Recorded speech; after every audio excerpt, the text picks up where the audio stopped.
যেভাবে লেখা আছে সেভাবেই পড়ছি। আসসালামু আলাইকুম জসু ভাই, আশা করি ভালো আছেন। আমার নাম রাজীব, আমার বাসা ধানমন্ডিতে। এই প্রথম ঘটনা লিখছি ভৌতিকতার জন্য। জানি না কতটুকু গুছিয়ে লিখতে পারবো। লেখার মধ্যে কোনো ভুল ত্রুটি হলে ক্ষমা সুন্দর দৃষ্টিতে দেখবেন। আজ আমি এমন এক ঘটনা শোনাবো যা আপনাদের বিশ্বাস নাও হতে পারে, তবে সত্যি ঘটনা লিখতে আমি মোটেও কার্পণ্য করব না। চলে যাই সরাসরি আজকের প্রথম লেখাতে। আমার নাম রাজীব, আমার বাড়ি বাংলাদেশের দক্ষিণাঞ্চলের একটি গ্রাম। নামটা বলছি না কারণ এখনো সেখানকার মানুষ এই ঘটনায় ভয় থেকে পুরোপুরি মুক্ত হতে পারেনি। আমি পেশায় একজন স্কুল শিক্ষক। ঘটনাটি ঘটেছিল 2018 সালের অক্টোবর মাসে। আমি তখন সদ্য বদলি হয়ে এই গ্রামে এসেছি। গ্রামটা সাধারণ ছিল, চারপাশে ধান ক্ষেত, মাঝে মাঝে নারকেল আর তাল গাছের ছায়া। তবে যেটা অস্বাভাবিক সেটা হলো গ্রামের এক প্রান্তে একটা পুরনো কুড়ে ঘর, তার পেছনে দাঁড়িয়ে থাকা একটা বিশাল কৃষ্কায় জড়ানো শিকড় পাতায় ঢাকা গাছ। দূর থেকে দেখলে মনে হতো যেন কোনো মৃত প্রাণীর হাড়কোড় দাঁড়িয়ে আছে। মানুষ গাছটার নাম দিয়েছে শয়তানের গাছ। প্রথম আমি এসব কুসংস্কার বলে উড়িয়ে দিতাম, কিন্তু একদিন যখন স্কুল থেকে ফেরার সময় ওই গাছের পাশে দিয়ে হেঁটে যাচ্ছিলাম, তখন আমার মনে হলো গাছটার নিচে কেউ বসে বসে কাঁদছে। আমি থামলাম। কে ওখানে? আমি জিজ্ঞেস করলাম। কোনো উত্তর নেই, শুধু পাতার হালকা নাড়া, যেন কেউ হঠাৎ করে গাছের পিছনে সরে গেল। আমি গলা ফাটিয়ে ডাকলাম, এই যে, কে আছো ওখানে? এবারও কোনো সারা শব্দ নেই। হঠাৎ করে বাতাস একদম যেন থেমে গেল। গায়ের পশম খাড়া হয়ে উঠল। মনে হলো কেউ আমার ঘাড়ের পেছনে নিঃশ্বাস ফেলছে। আমি দ্রুত পা চালিয়ে সোজা বাসায় ফিরে এলাম। সেদিন রাতে কেউ ঘুমাতে পারেনি। দরজা জানালার বাইরে সেই গাছটার যেন তাকিয়ে আছে আমাকে। অন্ধকারেও তার রূপরেখা স্পষ্ট। পরদিন স্কুলে গিয়ে সহকর্মী জাহাঙ্গীর স্যারের সাথে ঘটনাটা বললাম। উনি একটু অবাক হলেন না, বরং নিচু গলায় বললেন, তুমি ওই গাছের পাশে গিয়েছিলে? ভাগ্য ভালো যে বেঁচে গিয়েছিলে। মানে ওখানে গেলে কি হয়? ও গাছের নিচে যতজন বসেছে তাদের কেউ আর ঠিকঠাক মতো সুস্থ হয়ে বেঁচে ফিরেনি। কেউ পাগল হয়ে গেছে, কেউ আত্মহত্যা করেছে। আর ওই গাছটা নাকি একটা সময় আগে তান্ত্রিক পুঁতে রেখেছিল শয়তানকে বশ করার জন্য। আমি অবিশ্বাস করলাম, কিন্তু ভেতরে কোথাও যেন কাঁপুনি ধরল। রাত 1টার সময় হঠাৎ ঘুমটা ভেঙে গেল। ঘরে হিমশীতল বাতাস। জানালা আমি বন্ধ করে শুয়েছিলাম, কিন্তু খুলে গেছে কখন যেন। পর্দা উড়ছে, ঘর জুড়ে গাছের পাতার শব্দ। শুয়ে শুয়ে বাইরে তাকিয়ে দেখি ওই গাছটার ডাল যেন নড়ছে না, বরং যেন কোনো সাদা কাপড়ে ঢাকা মানুষ নিচে দাঁড়িয়ে তাকিয়ে আছে আমার দিকে। আমার নিঃশ্বাস বন্ধ হয়ে আসছিল। হঠাৎ করে দরজায় টক টক করে শব্দ হলো। 3টা টোকা, ঠিক 3টা। আমার হাত পা ঠান্ডা হয়ে গেল। সাহস করে দরজা খুলে দেখি কেউ নেই সেখানে, কিন্তু দরজার সামনে ভেজা কাদা মাটির উপরে একটা সাদা কাপড়ের টুকরো পড়ে আছে। কাপড়টা ভেজা আর তাতে রক্তের মতো একটা লাল দাগ। আমি সেদিন বুঝতে পারলাম এই কাজটা শুধু কাজ নয়, এটা কোনো অভিশাপ। আর সেই অভিশাপ আমার ঘাড়ে চেপে বসেছে। সেদিন রাতের ঘটনার পর আমার শরীরটা একদম দুর্বল হয়ে গেছিল। কাশি, জ্বর আর ঘন ঘন দম বন্ধ হয়ে আসার মতো অনুভূতি হচ্ছিল। আমি অফিসে যেতে পারিনি। দিনের আলোতে অদ্ভুত ভয় পেতাম। মনে হতো জানালার পর্দার ফাঁক দিয়ে গাছটা আমার দিকেই তাকিয়ে আছে। আমার বাসা থেকে সেই গাছের দূরত্ব বড়জোর 150 গজ। জানালা দিয়ে একটু দূরে তাকালেই দেখা যায় সেই পেঁচানো ডাল, শুকনো পাতায় ঢাকা কঙ্কালের মতো আকৃতির, অথচ আশেপাশে সব গাছে সবুজ ছায়া ঘন। আমি ঠিক করলাম এই গাছটা সম্পর্কে জানতে হবে, শুধু ভয় পেলে চলবে না। জানতে পারলাম বছর 10 আগে এই গাছের পাশে একটা টিনের ঘরে থাকতো একজন বুড়ো মানুষ। গ্রামের সবাই তাকে ডাকতো ঘোর প্যাচ তান্ত্রিক নামে। লোকটা নাকি ভোরে ঘুমাতো আর রাত ভোর গাছের নিচে ধূপ জ্বালিয়ে কিছু মন্ত্র পড়তো। কেউ তাকে কিছু জিজ্ঞেস করলে বলতো এই গাছের নিচে 7টা আত্মা শুয়ে আছে, আমার বন্ধুরা। সে মারা যায় 2013 সালে। তার মৃত্যু একদিন পরে কেউ একজন এসে তার ঘরটা ভেঙে দেয়। বুঝলাম এই গাছের সাথে তান্ত্রিকের সরাসরি সম্পর্ক আছে। অনেক খুঁজে সেই তান্ত্রিকের একমাত্র ছেলে হাসানকে খুঁজে বের করলাম। সে এখন পাশের উপজেলার বাজারে এক হোটেলের রান্নার কাজ করে। আমি গিয়ে তার সঙ্গে দেখা করলাম। আমি জিজ্ঞেস করলাম, তুমি কি সত্যি জানো এই গাছটা কি? হ্যাঁ। হাসান চুপ করে থাকলো কিছুক্ষণ, তারপর বলল, আপনি কখনো দেখেছেন গাছ নিজে নিজেই কাঁদে? আমি যেন থমকে দাঁড়ালাম। আমি অনেক রাতে দেখেছি ওই গাছের পাতা নিজের মতো কাঁদছে না, বরং কাঁদছে। আব্বা বলতো ওখানে নাকি 7 জন পাখরি আত্মা ঘুমিয়ে আছে। ওদের নাম না নিতে, না ডাকতে ওরা নাকি মানুষকে ডাকে, আর কেউ ডাকে ফিরলে সে আর নিজের থাকে না।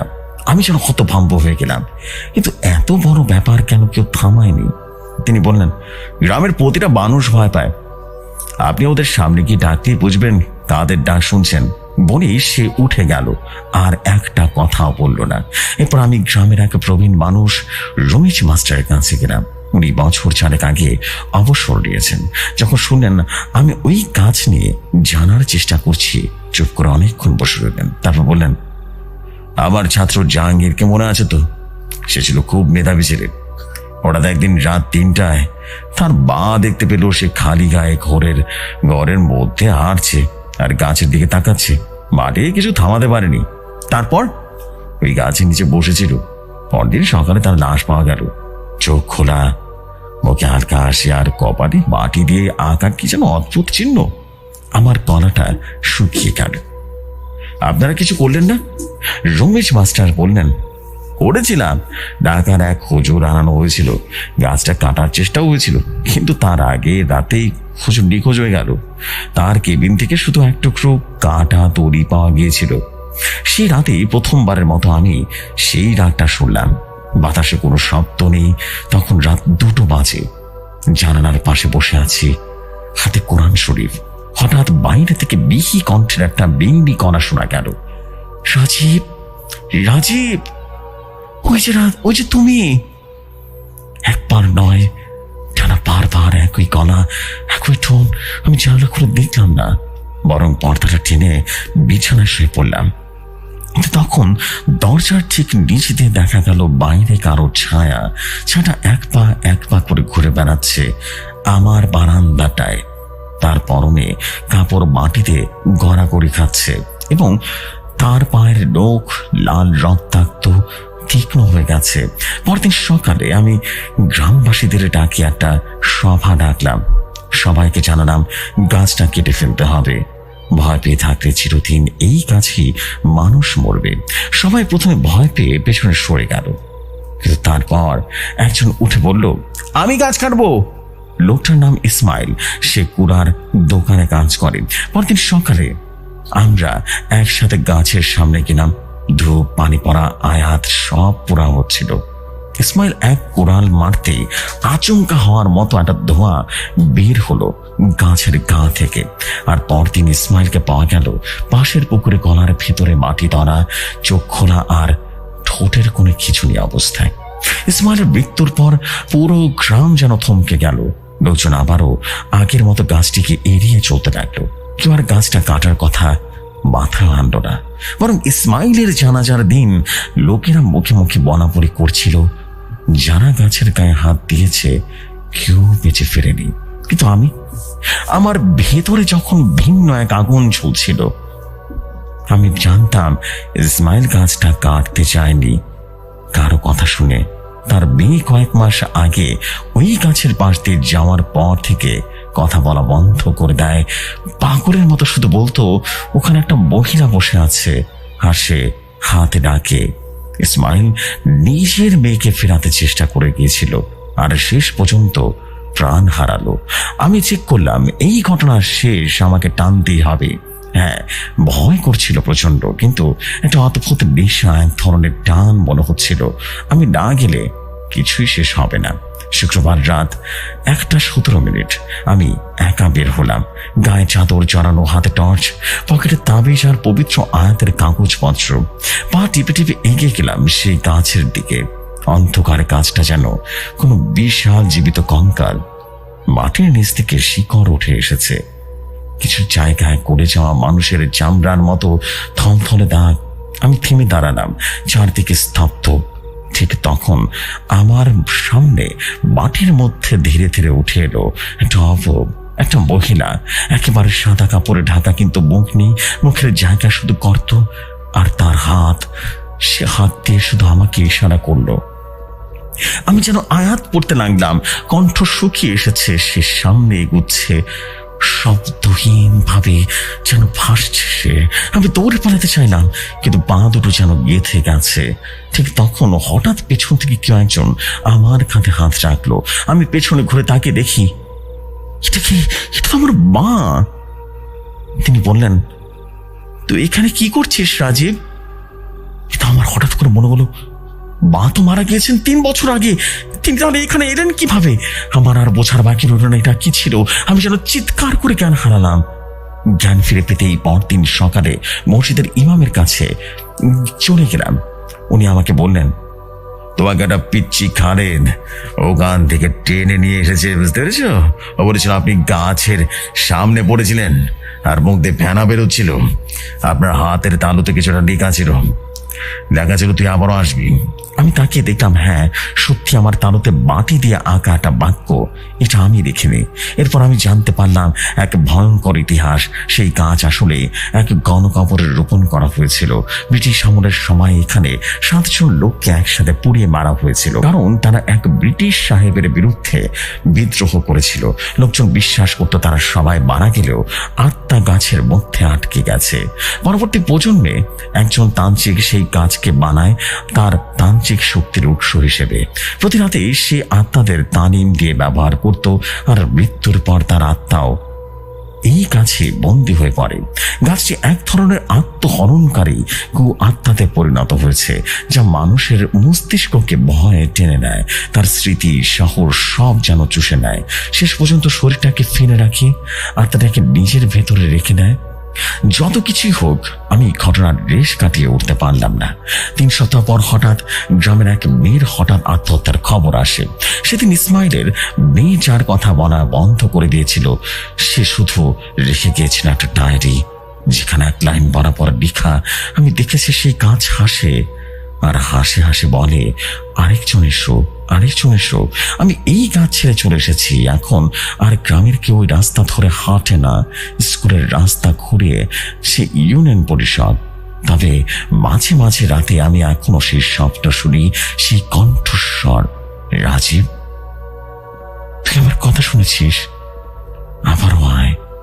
ঘুম থেকে উঠে দেখি জানালার পাশে রাখা গ্লাসে অর্ধেকটা খালি, আর বাতাসে একটা পাতার দোল খাচ্ছে।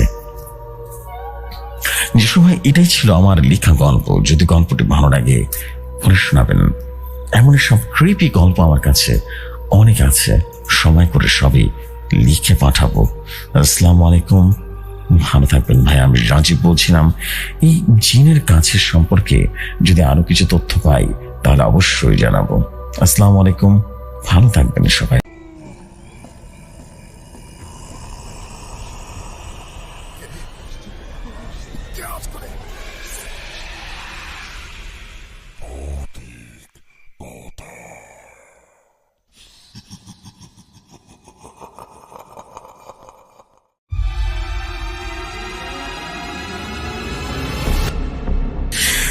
আমরা কিন্তু শুনে ফেললাম 830তম এপিসোডের 2য় খণ্ডের প্রথম ঘটনাটি। অসম্ভব অদ্ভুত একটা ঘটনা ছিল, অ্যান্ড এন্ডিংটাও খুবই ক্রিপি টাইপের এন্ডিং ছিল। That is beautiful. Thank you very much for a story. আমাদের প্রিয় ভাই রাজীব ভাই, থ্যাংক ইউ ভেরি মাচ আপনার স্টোরির জন্য, এবং আশা করছি আপনাদের সবার কাছে স্টোরি ওয়াজ আউটস্ট্যান্ডিং লেগেছে। বিকজ নাগারি কথা, এত ভালো ঘটনা থাকলে সবারই ভালো লাগে, ঘটনাগুলো পড়তেও ভালো লাগে। Thank you very much. আমি এখন যেটা করতে চাই সেটা হচ্ছে, আর দেরি করবো না, আমি এখন চলে যেতে চাই আমাদের পরবর্তী ঘটনা। পরবর্তী ঘটনা হচ্ছে লাশ ঘরের ঘটনা।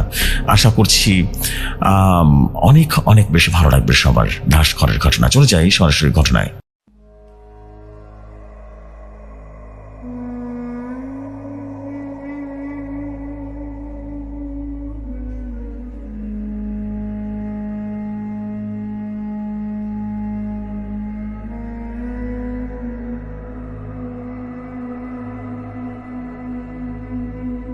যেভাবে লেখা আছে সেভাবেই পড়ছি।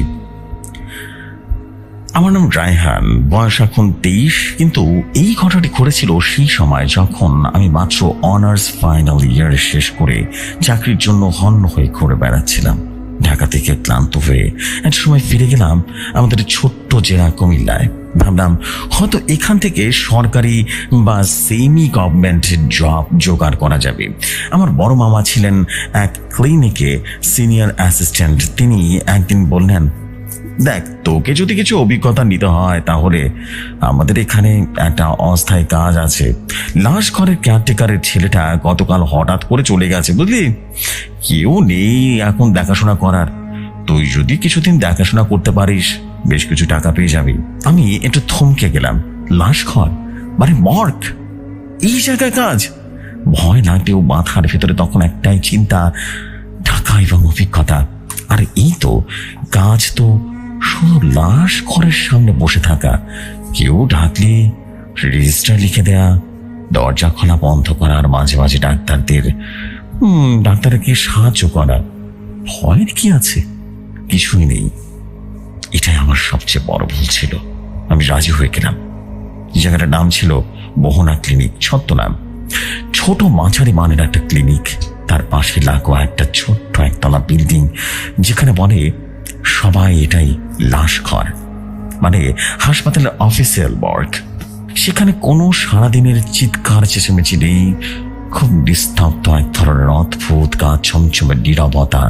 ছাদে চলছে একটা নীল বাতি। রাতে ওই বাতিটায় জ্বলতে থাকে। প্রথম দিন বিকেলে যখন ক্লিনিকে এলাম, ম্যানেজার সাহেব বলে দিলেন, রায়ান, তুই শুধু রেজিস্টার লাশ আসা যাওয়া দেখবি, দরজা খুলবি, আর কেউ ডাকলে ডাক্তারদের খবর দিবি, কেমন? আর একটা কথা, রাত থাকতে লাশ ঘর বন্ধ করে বেরিয়ে যাস।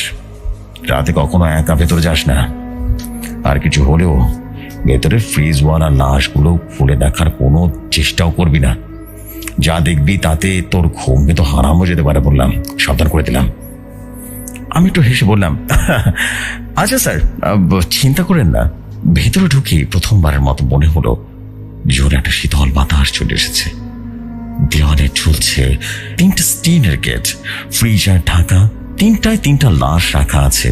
তার নিচে একটা টেবিল, সাইডে ধাতব ট্রে, যেটায় কোনো কিছুই রীতিমতো কাটাছেঁড়া বা নমুনা সংগ্রহের সময় ব্যবহার করা হয়।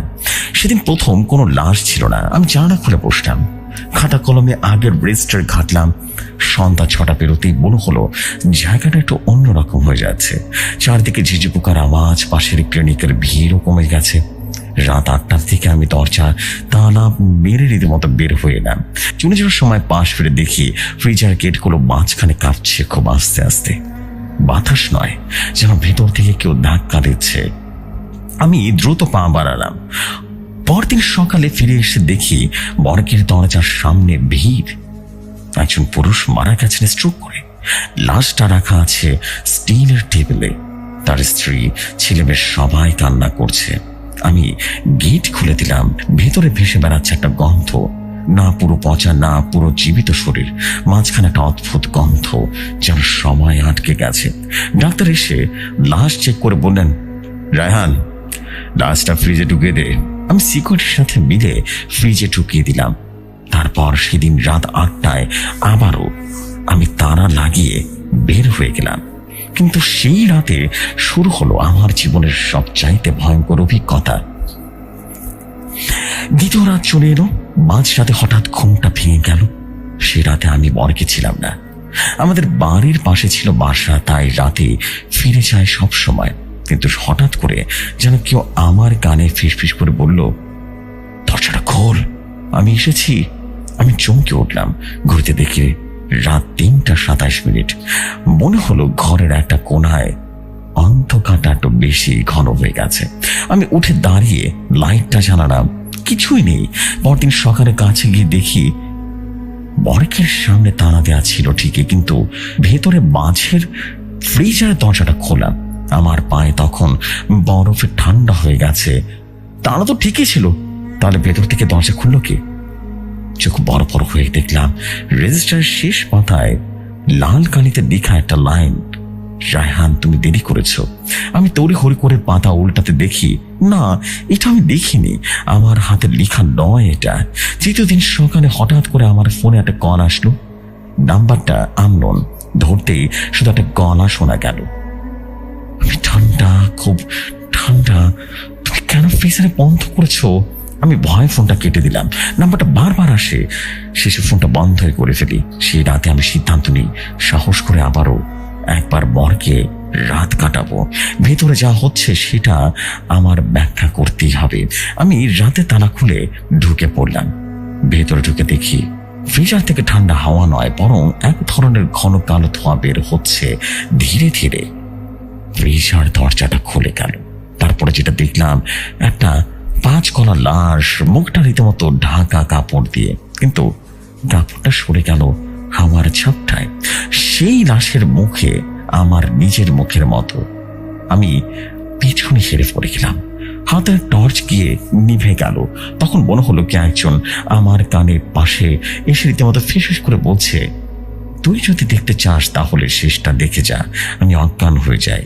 ভোর 5টায় চোখ খুললাম মর্গের সিঁড়ির পাশে। ক্লিনিকের সিকিউরিটি আমাকে পানি খাওয়াচ্ছিল। রায়হান ভাই, আপনি ভিতরে কি করছিলেন? আপনার চোখ থেকে রক্ত পড়ছিল, আর দরজাটা ভেতর থেকে বন্ধ ছিল।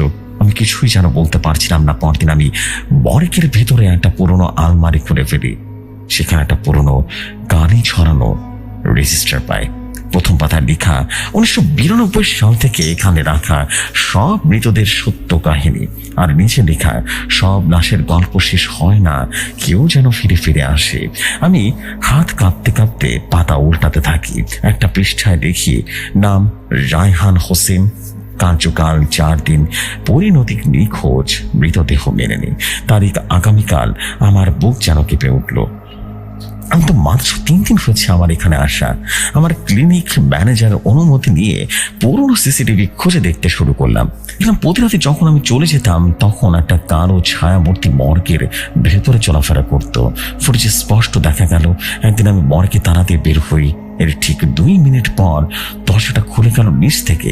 ভেতরে কেউ ঢুকলো না, কিন্তু ভেতরে লাইটটা জ্বলে উঠলো। আর একটা ছায়া ধীরে ধীরে ফ্রিজ থেকে বের হয়ে আমাকে অনুসরণ করতে লাগলো। মর্গের পুরনো কেয়ারটেকার হান্নান চাচার সাথে যোগাযোগ করলাম। তিনি ছিলেন এই পদের আগের সে কর্মচারী যিনি নাকি পাগল হয়ে গিয়েছিলেন। কিন্তু যখন আমি তাকে খুঁজে পেলাম, উনি বললেন, তুই বিশ্বাস করবি না, ওই মর্গে যে থাকে সে মানুষের দেহে প্রবেশ করে ফেলে। যে সবচেয়ে দুর্বল তাকে সে বেছে নেয়। আমি নিজেও একদিন ফ্রিজার করে নিজের লাশ দেখেছিলাম রে। এরপর তো আমি পাগলি হয়ে গেছিলাম।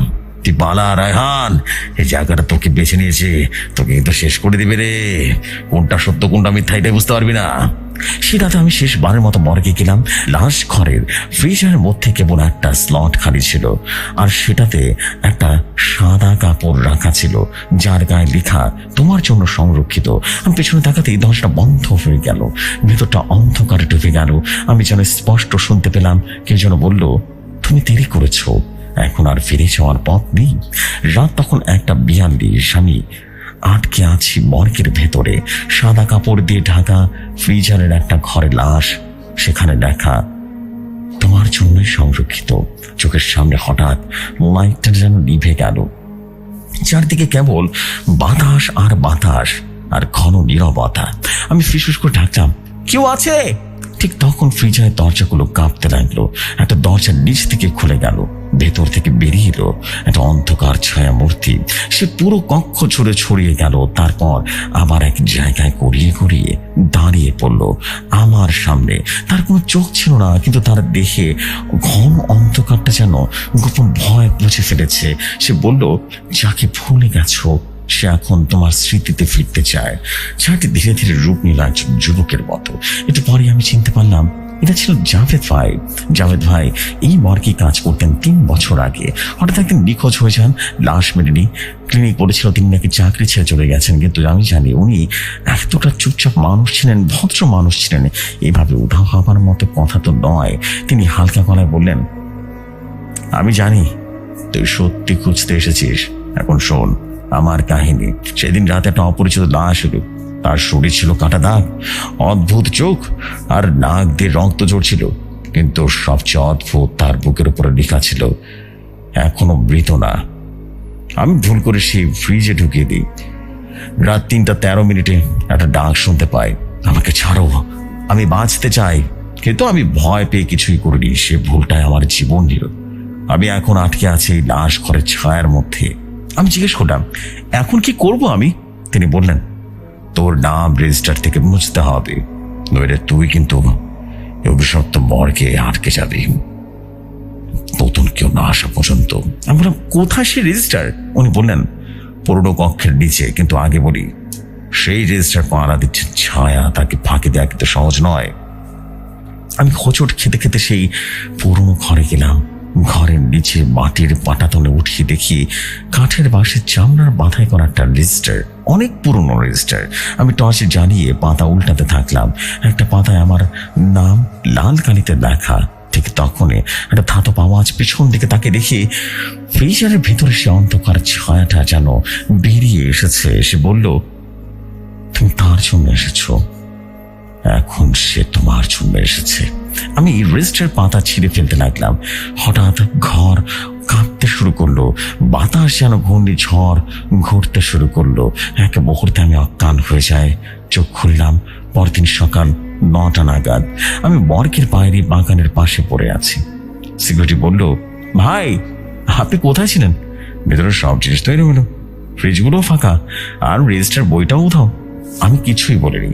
আমি শুধু জানতাম আমি ফিরে এসেছি, বেঁচে ফিরে এসেছি। আমি পরদিনই চাকরিটা ছেড়ে দিলাম। কোনোদিন সেই মর্গের কাছেও যায়নি। শুনেছিলাম এই ঘটনার পর মর্গের ক্লিনিক নাকি পুরোপুরি বন্ধ হয়ে যায়।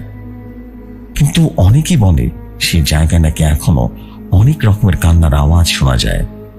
কখনো নাকি সেখানে অশরীরীদের বসবাস দেখতে পাওয়া যায়। যশু ভাই, এটাই আমার ঘটনা। যদি ঘটনাটি ভালো লাগে পড়ে শোনাবেন। ঘটনাটি একদম আমার নিজের লেখা ঘটনা। বিশ্বাস করা বা না করাটা কিছুই নেই। আমার জাস্ট ইচ্ছা ছিল আপনাকে একটা ঘটনা পাঠানো। ঘটনাটি ভালো লাগলে পড়ে শোনাবেন। আসসালামু আলাইকুম।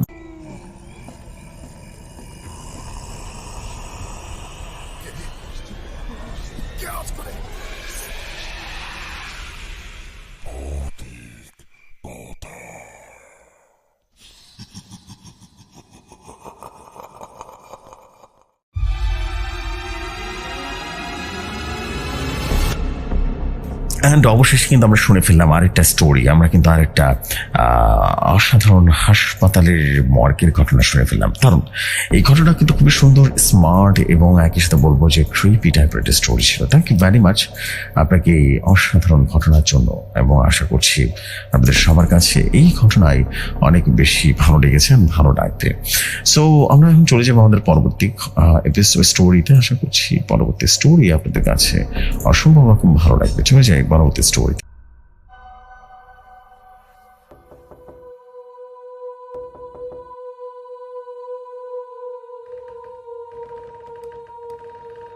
যেভাবে লেখা আছে সেভাবেই পড়ছি। আসসালামু আলাইকুম যশু ভাই, আমার নাম রফিক। এটা আমার পাঠানো দ্বিতীয় ঘটনা। ঘটনাটি একদম আমার নিজের লেখা ঘটনা, তাই সবাইকে বলবো শুধুমাত্র আন্তরিকভাবে বলছি, ঘটনাটি বিনোদন বা আপনাদেরকে এন্টারটেইন করার জন্য লেখা। ভালো লাগলে পড়ে শোনাবেন যশু ভাই। প্রতি কথায় পাঠানো এটা আমার দ্বিতীয় ঘটনা। আমার নাম রফিক, বয়স এখন 35 ছুঁই ছুঁই। আমি পেশায় একজন রিক্সা চালক। ঢাকা শহরে অনেক দিন ধরে চালিয়েছি, কিন্তু গত 2 বছর ধরে শহর ছেড়ে আবারও গ্রামে ফিরে এসেছি। নামটা ঘনশ্যামপুর, ছদ্মনাম। নওগাঁজলের একদম শেষ প্রান্তে একটা অজপাড়া গ্রাম। গায়ের জীবন একদম শান্ত, তবু মাঝে মাঝে এমন কিছু ঘটে যা শহরের মানুষ বিশ্বাস করবে না। আর যে গল্পগুলো বলবো সেটা সত্য ঘটনা, এতটাই সত্য যে এখনো রাতে একা রাস্তায় নামতে ভয় লাগে। ঘটনাটা শুরু হয় গত বছরের শীতের রাতে। শীত তখন তুঙ্গে। আমি সেদিন সন্ধ্যাবেলা বাজারে রিক্সা নিয়ে দাঁড়িয়েছিলাম, যদি কেউ গ্রামের দিকে যায়। হঠাৎ দেখি একটা বোরকা পরা মহিলা এসে দাঁড়ালো আমার সামনে। বলল, ভাই চালাবেন? গরুস্থান পাড়ার পাশের রাস্তা পর্যন্ত যাব। আমি বললাম, ওখানে তো রাতের বেলা কেউ যায় না আপা, এখন বাজে 7:30। ও পথে জঙ্গল আর একটা পুরনো আম বাগান পড়বে। আপনি কোথায় যাবেন? মহিলাটা তখন বললেন, আমার ছেলেটা হারিয়ে গেছে, তাকে খুঁজে পেতে যাব। আমি ওইদিকে গেলেই হয়তো বা খুঁজে পাবো। অদ্ভুত লাগলো, কিন্তু তার কথাগুলো সহানুভূতিশীল ছিল। আমি বললাম, আচ্ছা চলুন, কিন্তু আপনি তো একা যাবেন না তো? হ্যাঁ, মহিনা বলল, আমি একা নই। এই কথাটা শুনে আমার শরীরে কাঁটা দিয়ে উঠলো, কিন্তু মুখে কিছুই বললাম না। চাকার ঘর্ষণ চলতে শুরু করলো। আমার রিক্সা অন্ধকার আর ঘন কুয়াশার ভেতরে। রিক্সা চালিয়ে আমরা পৌঁছে গিয়েছি গোরস্থানের কাছাকাছি, যেখানে পাশেই ছিল একটা পুরনো আম বাগান। সেই আম বাগানের মাঝখানে এক টুকরো মাঠ। কেউ বলে ওখানে নাকি অনেক বছর আগে এক সাধু সন্ন্যাসীকে হত্যা করে কবর না দিয়ে ফেলে রাখা হয়েছিল। গ্রামের পুরনো মানুষরা বলেন তখন থেকে ওখানে কিছু একটা ঘোরাফেরা করে ছায়া নেই, গন্ধ আছে। রিক্সার পেছনের সিটে বসে থাকা মহিলার কথা বলেছিলাম বোরকা পরা, কিন্তু অদ্ভুতভাবে একটা নিস্তব্ধতা। আমি মাঝে মাঝে পেছনে তাকাচ্ছিলাম, তার মুখ দেখতে না পারার কারণে কিছু বোঝা যাচ্ছিল না। বাতাসে ওড়ানো চাদর, এমনই ভুবন ভোলানো একটা ঘ্রাণ, যেটা ভালোবাসা না ভয় বোঝানো যাচ্ছিল না। একটা সময় আমি বললাম, আপা জায়গাটা চলে এসেছে, নামবেন তো? তখন কোনো সারা শব্দ নেই। আমি বললাম, আপা? কোনো শব্দ নেই। সাহস করে পেছনে তাকালাম, রিক্সার সিট খালি। কিন্তু সবচেয়ে ভয়ঙ্কর ব্যাপার হলো তখন বুঝলাম রিক্সার পেছনের সিটে পায়ের চিহ্ন নেই, এমনকি বসার চিহ্নটুকু নেই। অথচ আমি ওজন ঠিকই অনুভব করতে পারছি। আমি অনুভব করতে পারছিলাম ওনার নিঃশ্বাস। ঘাম দিয়ে একেবারে ভিজে গেল শরীর। তখনই হঠাৎ পাশের আম বাগান থেকে শব্দ এলো, বাচ্চার কান্নার আওয়াজ। না, এটা কোনো সাধারণ বাচ্চার কান্নার আওয়াজ নয়।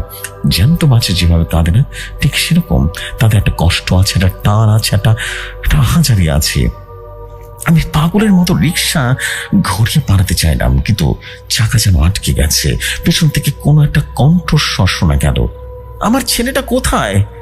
এই কণ্ঠ বাচ্চার নয়, এটা বাচ্চার মায়ের নয়, এটা নারীর নয়, পুরুষের নয়, এটা কোনো মানুষের নয়।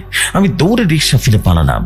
পরদিন সকালবেলা আমি তখন পুকুর পাড়ে বসে বসে কাঁপছিলাম, দেখে কাপড়ও ভেজা। গ্রামের লোকজন জড়ো হলো। সবাই ভাবলো হয়তো আমি মদ খেয়েছি, কিন্তু একমাত্র যে লোকটা আমার কথা বিশ্বাস করলো সে হলো শামসুল হুজুর, আমাদের গ্রামের মসজিদের ইমাম সাহেব। তিনি বললেন, তুই যে আম বাগানের কথা বলছিস না, ওরা তো বাচ্চা কাকু জিনের এলাকা। বহু বছর আগে এক তান্ত্রিক সেই জায়গায় বাচ্চা কোরবানি দিত, শয়তানকে তুষ্ট করার জন্য বলি দিত। সেই সময় থেকে ওখানে ছায়া শক্তি বাস করে। সে নিজে মা হয়, নিজের ছেলেকে খোঁজে, কিন্তু তার বাচ্চা নেই। তাই সে দূর থেকে অন্য বাচ্চাদের গন্ধ পেলে টেনে নেয়। আমি চলো ঘাবড়ে জিজ্ঞেস করলাম, তাহলে আমার রিক্সাও বসেছিল কেন? হ্যাঁ। হুজুর এক দৃষ্টিতে তাকিয়ে বললেন, তুই ছিলি শুধুমাত্র বাহু। সে তোর শরীর ব্যবহার করে এলাকা ছাড়িয়ে যেতে চায়, কিন্তু তুই গোরস্থান পার হতে দিসনি, তাই মাঝ পথে হারিয়ে গেছে। আমি বললাম, আর ওর বাচ্চা কান্নাটা? ওটা কাদের? হুজুর দীর্ঘশ্বাস ফেলে বললেন, যাদের কোনো কাজ কাম নেই, যাদের কবরও হয় না, যাদের আত্মার মা বাবা ছাড়া পৃথিবীতে পড়ে থাকে, তারা। সেই ঘটনা 3 দিন পর থেকে আমার ভয় হওয়া শুরু হলো। আমার এলাকায় নতুন শিশু নিখোঁজ হতে শুরু করলো। সবাই বলল শহরের মানুষ ধরে নিয়ে গেছে, কিন্তু আমিও জানি ওটা মানুষ নয়। আর আমি জানতাম আবারও সেই বোরখাওয়ালা মা ফিরে আসবে তার নতুন শিকার নিতে। হয়তো এবার আর নতুন আর কোনো পিছনে নয়, আমার সন্তান খুঁজে কণ্ঠ নিতে। ঘটনার 3 দিন কেটে গেছে। এখন আমি রাতে ঠিকঠাক মতো ঘুমাতে পারি না। মনে হয় আমার রিক্সার পেছনে সেই সিটে কয়েকজন বসে আছে, নিঃশব্দে নিঃশ্বাস নিচ্ছে, আর আমার বাড়ির উঠোনে পেরিয়ে ঢুকতে চাইছে। আমার একমাত্র ছেলে 7 বছরের জামিল। ঠিক সেদিন থেকে ছেলেটার আচরণ কেমন যেন বদলে গেল। সারাদিন সে চুপচাপ বসে থাকে, চোখ দুটো যেন ফাঁকা, কোথাও তাকিয়ে থাকে না, কিন্তু সব কিছু দেখে। রাতের বেলা সে ঘুমের মধ্যে একঘেয়ে আওয়াজ শুনতে থাকে, মা আইসো, মা আইসো। আমার স্ত্রী হানিমা খুব চিন্তিত হয়ে বলল, বাচ্চা হয়তো বা হুঁশ হারাচ্ছে বারবার। কিন্তু না, শরীরের তাপমাত্রা একদম স্বাভাবিক, না কোনো মেডিসিন কাজ করে, না ওর ঘুমের কোনো পরিবর্তন আসে। বরং রাতের ঘরের জানালা দিয়ে কেউ যেন দাঁড়িয়ে থাকে, অদৃশ্য একটা সত্তা, যার পায়ের ছায়া পড়ে না, কিন্তু জানালার কুয়াশার উপরে দাগ রেখে যায়। আমি তখনও ভয় পাচ্ছিলাম, কিন্তু বোঝাতে পারছিলাম না কাউকে। তাই গোপনে নিয়ে হাজির হলাম বৃদ্ধ কবিরাজ মনিরুদ্দিন মনিরুদ্দিনের কাছে, যিনি অনেক আগে শহর ছেড়ে এই এলাকাতেই বসবাস করছিলেন। উনি চুপ করে বসে রইলেন।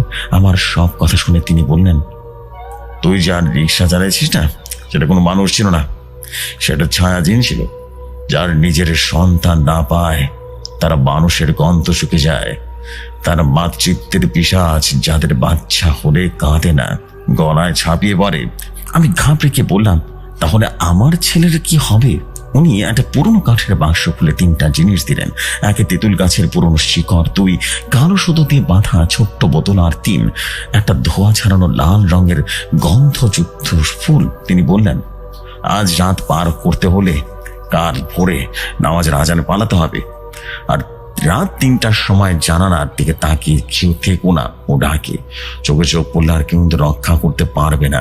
আমি ছেলের ঘরের চারদিকে লাল চুন দিয়ে রেখেছিলাম। জানালার পাশে খুঁটি পুঁতে তেঁতুল শিকড় ঝুলিয়ে রেখেছি। ঘরের মাঝখানে আমি বসে আছি, হাতে কোরআন। রাত তখন 2:40। একটা সময় হঠাৎ ঘরের বাতাস হিম হয়ে গেল, যেন কেউ দরজার ফাঁক দিয়ে বরফ ঠেলে পাঠাচ্ছে। ঘরের বাতি একটা টিম টিম করে কাঁপছে। ঠিক তখনই ছেলেটা আবারও বলল, মা আইসে, মা আইসে। আমি চোখ বন্ধ করে ধরে আছি, মনের জপ করছি, এবং দরজায় 3বার টোকা পড়ল। আমি থমকে গেলাম। জানালা বাইরে একটা নারী কণ্ঠ, জামিল, মা আইসে রে, চল। জানালার কাছে সে নখের কচকচানি শব্দ। তখন সাহস করে ছেলেটার কানে সুদা বাঁধা দিয়ে এবং সে বোতলটা ছুড়ে দিলাম। ঠিক তখনই ভয়ঙ্কর গর্জনের শব্দ হলো। পুরো ঘরটা যেন দোলে উঠলো। আমি জানালার দিকে না তাকিয়ে চোখ বন্ধ করে কোরআন তুললাম। দরজার ফাঁক দিয়ে একজোড়া বাচ্চার হাত এসে রীতিমতো ভেতরে ঢুকতে চাইলো। ঠিক তখনই আজানের ধ্বনি ভেসে এলো, আল্লাহু আকবার। এক মুহূর্তে সবকিছু নিস্তব্ধ, স্বাভাবিক। জানালা ফাঁক দিয়ে ধোঁয়ার মতো কিছু একটা উঠতে দেখলাম। আলো ছায়ার মাঝে একটা বিকৃত নারী মুখ, চোখ নেই, শুধু ফাঁকা গর্ত আর ছেঁড়া ঠোঁট। সে বলল, আমি আবারও আসবো বলে এসে ছায়া বেরিয়ে গেল। জামিল পুরোপুরি সুস্থ হলো, এমনকি সে আগের রাতের কোনো কিছুই মনে করতে পারলো না। আমি কবিরাজ মনিরুদ্দিনের বাড়িতে গিয়ে যখন কৃতজ্ঞতা জানাই, তখন একটা অদ্ভুত ব্যাপার ঘটে। তার ঘর খালি ছিল, দরজাটা টানা দেয়া। পাশের লোক বলল, মনির তো 5 বছর আগে মারা গেছে, ও গোরস্থানের পাশে কবর আছে, দেখেন।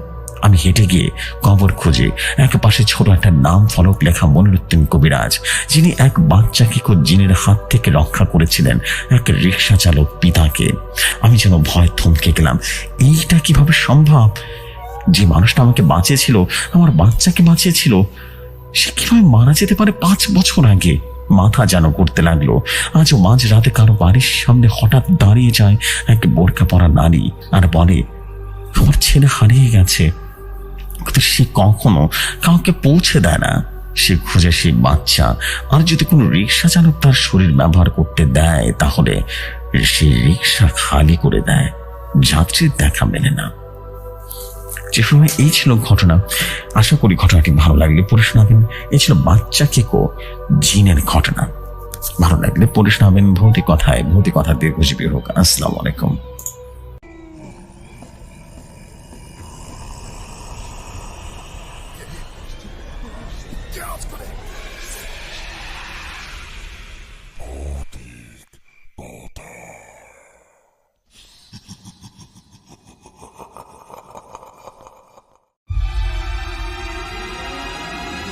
ওয়ালাইকুম আসসালাম প্রিয় ভাই, thank you very much for you beautiful story. And আশা করছি অনেক অনেক অনেক দারুণ কিছু ভালো লাগবে আপনাদের কাছে। So this is the fact.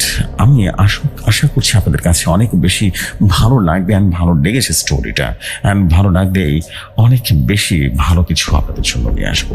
So this is the fact. আমি চলে যাবো আমাদের পরবর্তী ঘটনা। আশা করছি পরবর্তী ঘটনা আপনাদের কাছে অনেক ভালো লাগবে।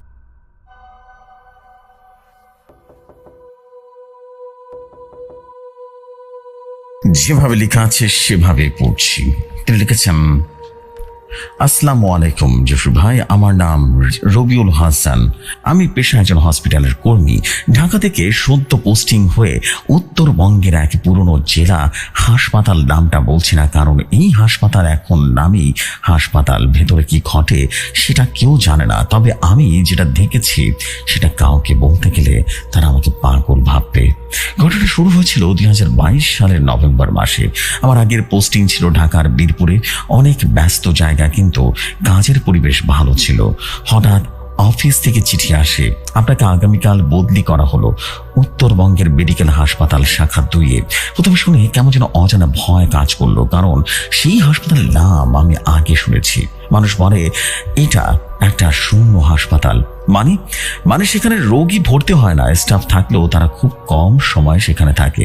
বেশিরভাগ মানুষ রাতের শিফট করতে চায় না, আর আশেপাশের মানুষও ওই হাসপাতালের পাশে রাতের বেলা ঘেঁষতেও চায় না। তবে সরকারি নির্দেশে চাকরি তো বাঁচাতে হবে। গেলাম। নভেম্বরের এক দুপুরে আমি পৌঁছে গেলাম। চারদিকে ধুলো উঠছে। হাসপাতালটা দেখতে কেমন যেন সিনেমার পুরনো সেটের সেই ধুলো পড়া দেয়াল আর ছেঁড়া জানালা, আর হাসপাতাল নামের সাইনবোর্ডটা আধা ভাঙা। সেদিন বিকেল 5টায় ডিউটি শুরু হলো। রেজিস্টার সাইন করতে গিয়ে দেখি গত 3 দিনে কোনো রোগী ভর্তি হয়নি। আমি অবাক, এত বড় হাসপাতাল অথচ শয্যা একেবারে ফাঁকা। Senior nurse Shamsun Nahar madam বললেন, রবিউল, যত তাড়াতাড়ি কাজ শেষ করো ততই ভালো। আর কিছু যদি অস্বাভাবিক লাগে কাউকে কিছু বলবে না, চুপচাপ নিজের কাজ করো। আমি বুঝে গেলাম কিছু একটা রহস্য আড়ালে আছে। রাত 11টা। হাসপাতালের পুরো 2য় তলাটা আমার দায়িত্বে। তবে গেটের বাইরে 2জন নিরাপত্তা কর্মী বসেছিল, আর নিচের ফ্লোরে থাকে একমাত্র ডিউটি ডাক্তার ডক্টর হাফিজ। 11:30 বাজে। আমি মেডিসিন রুম থেকে ইঞ্জেকশন দিয়ে বের হয়েছি। হঠাৎ শুনে একটা মেয়ে কান্না ভেসে আসছে 2য় তলার শেষ করিডর দিক থেকে। আমি থমকে গেলাম। পায়ের শব্দ একবার, তারপর আবার। কান্নাটা ধীরে ধীরে জোরে হয়ে উঠছে, ঠিক যেন একটা বাচ্চা মেয়ের বিলাপ। আমি সাহস করে এগিয়ে গেলাম। দেয়ালে লাগানো একটা কাঁচের জানালার পাশ দিয়ে দাঁড়াতেই হঠাৎ থপ করে একটা আওয়াজ হলো। ছায়াটা হঠাৎ করে যেন ছুটে গেল। আমি পেছনে ঘুরে তাকালাম, কেউ নেই সেখানে, কিন্তু দেয়ালে তখনও কুয়াশার মতো হালকা একটা নীলচে আলো ঝলক দিয়ে উঠছে, যেন কেউ আমার দিকে তাকিয়ে হাসছে। রাত সেদিন ঘুমহীন কেটেছিল। আমার কেবিনের দরজাটা বন্ধ ছিল, তবুও মনে হচ্ছিল কেউ জানালার ফাঁক দিয়ে তাকিয়ে আছে। বারবার মনে হচ্ছিল কেউ গলার কাছে এসে ফিসফিস করে বলছে, পেছনে তাকাও। কিন্তু যতবার পেছনে ঘুরে তাকায় কিছুই নেই। সকালে উঠে মুখ ধুতে গিয়ে আয়নার নিজের মুখের দিকে আটকে উঠলাম। চোখের নিচে কালো দাগ, ঠোঁট শুকিয়ে পাথরের মতো হয়ে গেছে, যেন বহুদিন ঘুমায়নি। অথচ এইটা ছিল আমার 2য় দিন মাত্র। ডিউটি অফিসারের রুম থেকে দেখতে পেলাম ডেস্কের উপর একটা পুরনো ফাইল রাখা আছে, ধুলো মরা, রীতিমতো তার উপরে কালিতে লেখা মৃত রুম নম্বর 4। আমার গলা যেন শুকিয়ে এলো। কৌতূহলে ফাইলটা খুললাম। প্রথম পৃষ্ঠায় একটা রোগীর তথ্য দেয়া, সুমনা আক্তার, বয়স 23, ভর্তি তারিখ 2014 সাল, 29 জুন, মৃত্যু স্থান অজানা। অজানা এইটা কেমন কথা? আরো অদ্ভুত একটা বিষয়, রোগীটির ছবির নিচে লেখা ছিল রাত 3টার পর যেন এই ওয়ার্ডে থাকতো তার ঘরে আজও কান্নার শব্দ আসে। মৃত রুম নাম্বার 4, রাত 2:50। জানি আমি যদি এখন ঘুমাতে যাই আবারও সেই ছায়া আমাকে পেছনে রীতিমতো ডাকবে। তাই ফাইল হাতে নিয়ে হাসপাতালের শেষ মাথার রুম নাম্বার 4 দেখতে গেলাম। ওই ওয়ার্ডটা সাধারণত ব্যবহার করা হয় না, দরজাটা তালাবদ্ধ থাকে। তবুও আমি চাবি আনলাম ডাক্তার হাফিজের কাছ থেকে। বলে দিলাম ওষুধ ইনভেন্টরি চেক করব। তিনি একদম হাসেননি, শুধু বললেন, দরজা খুললে ভালো করে বন্ধ করে দিও, ভুলেও পেছনে থাকিও না। কথাটা শুনে রীতিমতো মাথাটা ঘুরতে শুরু করলো। দরজাটা খুলতে গা কাটা দিয়ে উঠলো। ঘরটা ঠান্ডা, কিন্তু বাতাস ছিল না। ঘরের একটা কোণে খালি বিছানা, পাশে ছেঁড়া পর্দা, আর মাঝখানে মেয়ের একটা ছবি হাসি মুখে বসে আছে। ছবির পেছনে লেখা সুমনা 2013। ঘরটা খালি হলেও আমার মনে হচ্ছিল কেউ যেন দাঁড়িয়ে আছে। হঠাৎ করে আমার ফোনের টর্চ নিজে নিজেই নিভে গেল। তারপর যা হলো আমি আজও ভুলতে পারি না। আলো নিভে যাওয়ার সাথে সাথে আমার সামনে কাউকে হেঁটে যেতে দেখলাম। তার পা ছিল না, শুধু হাঁটু থেকে শরীরটা ভাসছিল। সে ধীরে ধীরে বিছানার দিকে এগিয়ে গেল। কাঁদতে কাঁদতে বলল, আমি এখনো মারা যাইনি, আমাকে খুঁজে পাবে না কেউ। আমি যেভাবে হোক বাইরে এলাম। তবে বের হওয়ার সময় একটু করে কাগজটা পড়েছিল দরজার পাশে। তাতে লেখা ছিল যে আমার ফাইল খুলেছে তার মৃত্যু হবে ঠিক 7 দিনের মাথায়। পরদিন সকালে ডাক্তার হাফিজের কাছে গিয়ে সব বললাম। তিনি ঘরের দরজা বন্ধ করে বললেন, এই হাসপাতাল অনেক পুরনো। 2014 সালে এই মেয়েটি ভর্তি হয়েছিল। তার শরীর ছিল প্রায় অচল। প্যারানরমাল ডিপার্টমেন্ট রিপোর্টে লেখা হয়েছিল তার শরীরে নাকি অন্য আত্মা ঢুকেছিল, আর সে রাতে সে রোগীদের সাথে কথা বলতো। আমার গা যেন শুরু উঠলো। এবং ডাক্তার হাফিজ বললেন, তার মৃত্যুর রেকর্ড আজও পাওয়া যায়নি। আর সবচেয়ে ভয়ঙ্কর বিষয়, প্রতিবার জানাই এই ফাইল খুলেছে 7 দিনের মধ্যে কেউ না কেউ আত্মহত্যা করেছে। আমার গলা শুকিয়ে গেল। তাহলে আমি জিজ্ঞেস করলাম। তিনি বললেন, তুমি কিছুই করতে পারবে না, শুধু একটা কাজ করো, তুমি চাইলে এখান থেকে পালিয়ে যেতে পারো, কিন্তু ওই রুম আর ফাইল কখনো ভুলে যেও না। সেদিন বিকেলে একটা ফোন কল এলো, অপরিচিত নাম্বার। আমি ধরতেই ওদিক থেকে একজন মেয়ে বলল, আপনি কি রুম নাম্বার 4-এর নতুন নার্স? আমি বললাম, কে বলছেন? ওপাশ থেকে বলল, আমি নার্স রুহি, 2018 সালে এখানে ডিউটি করতাম। আপনি যত দ্রুত পারেন হাসপাতাল ছেড়ে দিন, না হলে কিন্তু সময় ফুরিয়ে আসবে আপনার। আমি জিজ্ঞেস করলাম, আপনি এখন কোথায়?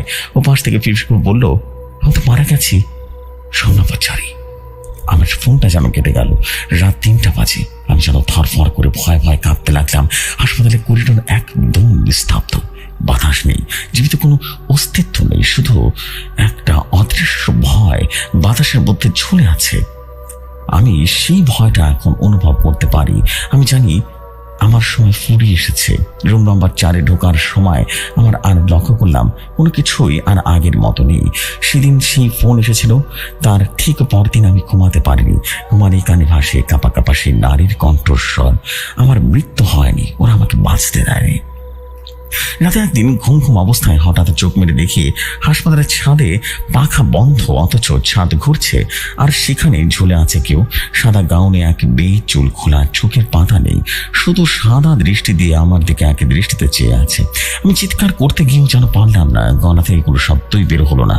ডাক্তার হাফিজ আমাকে একটা ছোট্ট পুরনো বাক্স দেন এবং বলেন, তুমি সত্যি জানতে চাও তাহলে এইটা নিয়ে যাও, তুমি তো সাবধান। ঘরে গিয়ে বাক্সটা খুলতে দেখি ভেতরে একটা পুরনো ডায়েরি। লেখক রুহি আক্তার। রুহি ছিলেন একটা হাসপাতালের নার্স। তার হাতে ভর্তি ছিল সুমনা নামের একটা মেয়ে। ডায়েরিতে লেখা ছিল, সুমনা তার নিজের নামে পরিচিত থাকলেও সে একা ছিল না, তার ভেতরে আরেকটা কিছু ছিল। সে মাঝরাতে দাঁড়িয়ে জানালার দিকে তাকিয়ে থাকতো আর বলতো, ওরা আসছে, ডাকবে, তোমাকেও ডাকবে। একদিন হঠাৎ করে সে খুন হয়ে যায়, কিন্তু কেউ জানে না কে করেছে। এরপর থেকে প্রতি বছর 29 জুন রুম নাম্বার 4-এ মৃত্যু হয় এক নার্সের। রুহি আরো লিখেছেন, আমার মনে হচ্ছে এবার আমার পালা। যদি কেউ এই ডায়েরিটা পায় জানাবেন, এই হাসপাতাল মৃতদের জন্য নয়, বরং মৃত্যুকে আমন্ত্রণ জানায় জীবিতের মাধ্যমে। আমার রুমে ফিরে ক্যালেন্ডার দেখতে গিয়ে খেয়াল করলাম আজ 28 জুন, মানে আগামীকাল সেই দিন সুমনার মৃত্যু আর বা হারিয়ে যাওয়ার দিন। মানে আমার সময় কাল রাত 1:15। আমি সিদ্ধান্ত নিলাম, যদি জানতে চাই তাহলে যেতেই হবে সেই জায়গায় যেটা কেউ যেতে চায় না, ভূগর্ভে পুরনো স্টোর রুম।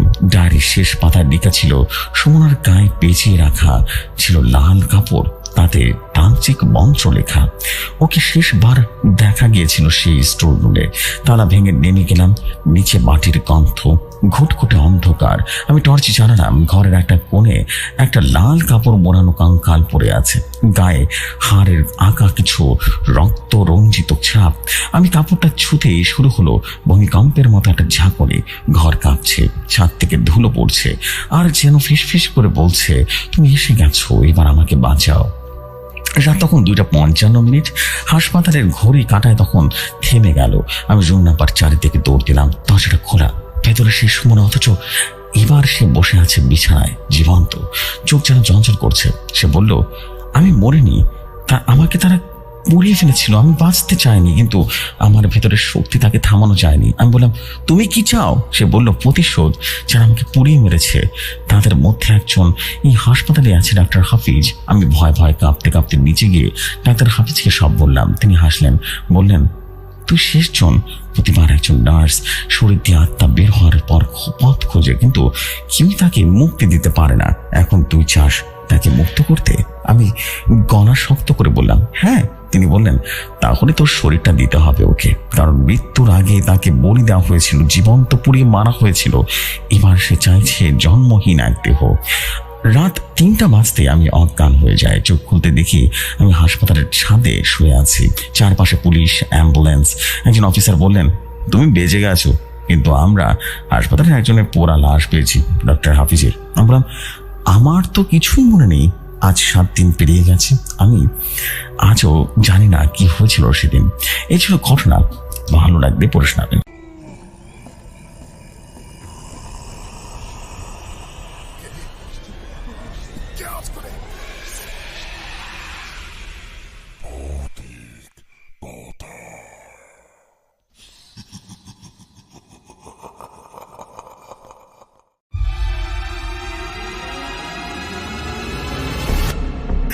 অ্যান্ড শেষ করে ফেললাম আমরা কিন্তু আজকের এপিসোডের সর্বশেষ স্টোরিটাও শেষ করে ফেললাম। অ্যান্ড আশা করছি আপনাদের কাছে খারাপ লাগেনি স্টোরিটা, অ্যান্ড বেশ ক্রিপি একটা ফিল দিয়েছিল কিন্তু স্টোরিটা, রাইট? সো আমি বলবো আপনাদেরকে আপনারা আজকের এপিসোডে কোন স্টোরিটা সবচেয়ে বেশি ভালো লেগেছে। আমার কাছে কিন্তু বাচ্চা খেকো সেই জিনের ঘটনাটা কিন্তু খুব ইন্টারেস্টিং লেগেছিল। অ্যান্ড আপনাদেরকে বলবো যে ডেফিনেটলি আপনারা আপনাদের জায়গা থেকে কমেন্ট করে জানাবেন যে আপনাদের এই ধরনের আরো গল্প প্রয়োজন কিনা বা শুনতে চান কিনা। আমি চাইছি আপনাদের কাছে প্রতিদিনই দারুণ সব ঘটনা, নতুন নতুন ঘটনা আপনাদের কাছে শেয়ার করতে। So this is the fact. আমি শুধু এতটুকুই বলবো যে দারুণ কিছু আপনাদের জন্য অপেক্ষা করছে ইন ফিউচার। আশা করি ভয়ঙ্কর কিছু হবে। সো এই হচ্ছে বিষয়, আমি আর দেরি করবো না। আমি এখন চলে যাচ্ছি আমাদের পরবর্তী পর্বে বা আগামীকাল আপনাদের সাথে কথা হবে নতুন একটা এপিসোডে, এবং ততক্ষণ পর্যন্ত সবাই ভালো থাকবেন, সুস্থ থাকবেন, অ্যান্ড অবভিয়াসলি ভৌতিকতার সাথে থাকবেন। আসসালামু আলাইকুম, শুভরাত্রি সবাইকে।